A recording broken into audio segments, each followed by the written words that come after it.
Presenteeism, it's a concept developed by Gary Jones, who is an occupational health OB researcher, and it's actually quite interesting. We are all familiar with the concept of absenteeism, which is basically I'm ill and I basically don't attend work or don't work because I am ill. And that obviously has a substantial impact on productivity, because when I'm ill, the work doesn't get done.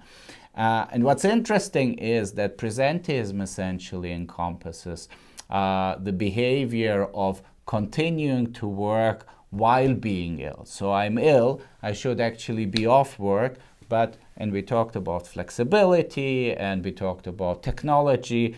We can actually nowadays work while we are ill, in the sense that if I have work a cold, from my bed. Exactly. Literally, I'm ill, I'm sitting down, but I'm on my computer. I've done it. I'm sure a lot of people have done it. Maybe you shouldn't tell this, but yeah, absolutely. I mean, I have done it as well. I admit, and I think what we see is, and what the literature argues, is that presenteeism can be harmful while actually appearing as if you are productive. So essentially, okay, you're ill, you can't attend work, but you're still kind of doing something which may appear like, oh, this is great, you're still performing despite being ill.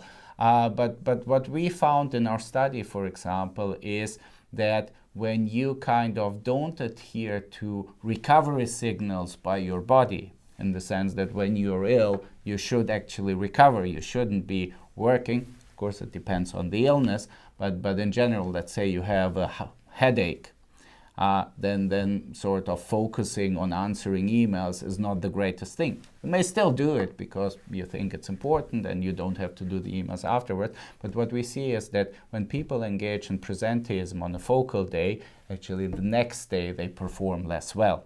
And this has to do actually with recovery, because they don't recover, they don't properly get well, and try to basically push their health boundaries.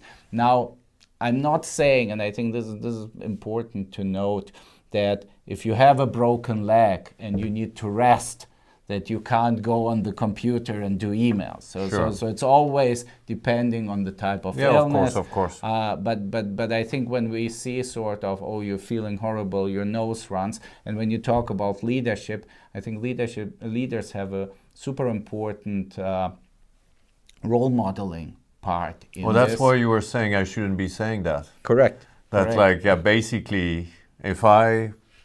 Okay, go ahead.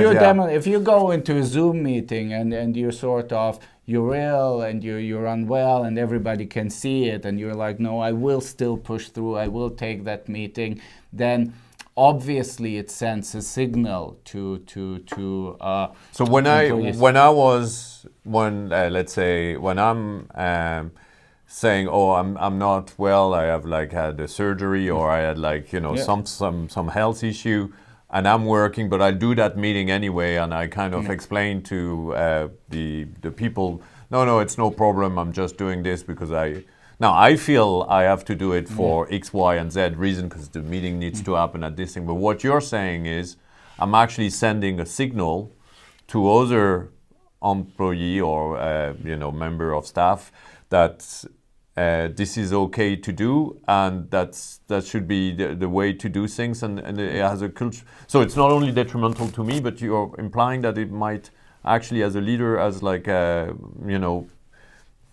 negative consequences on the organization. Yeah, exactly. And if you sort of look at it in the long term, we looked at the short-term performance implication, but if you look at it at the long term, presenteeism leads to actually more illness because you don't fully recover. Sure. So ultimately, you win a bit of performance in the short term, but you lose much more in the long term. And I think this type of signaling behavior, shaping culture around presenteeism, and telling people, look, when you are unwell, it's fine to switch off and to not attend meetings, maybe to move sort of certain portions of work and to recover first.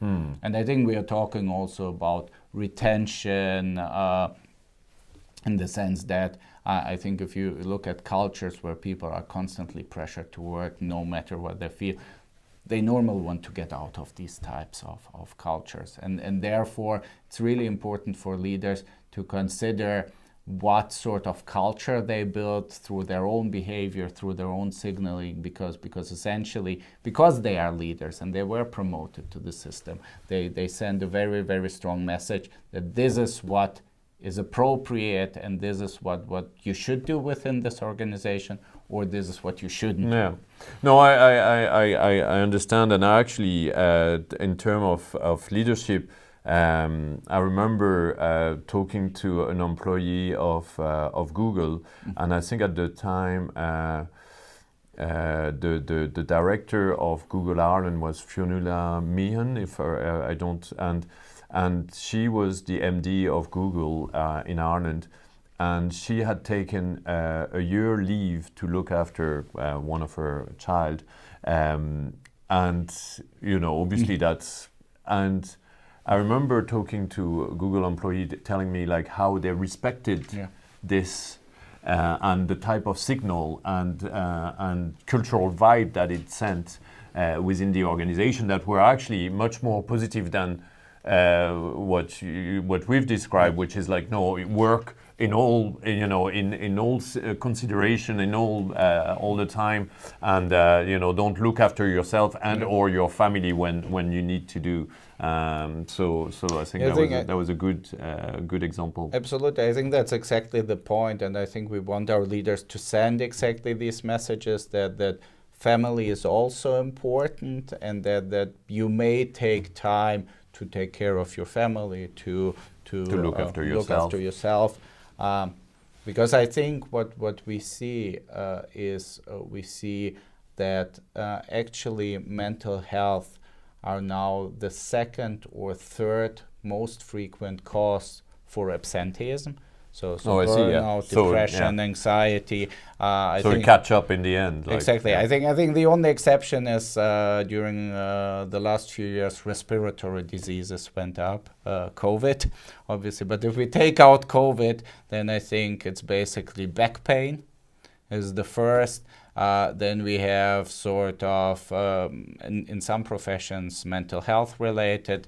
And so in that regard, sort of we see that mental health is quite an important factor for productivity. And that's also the reason why organizations focus on it.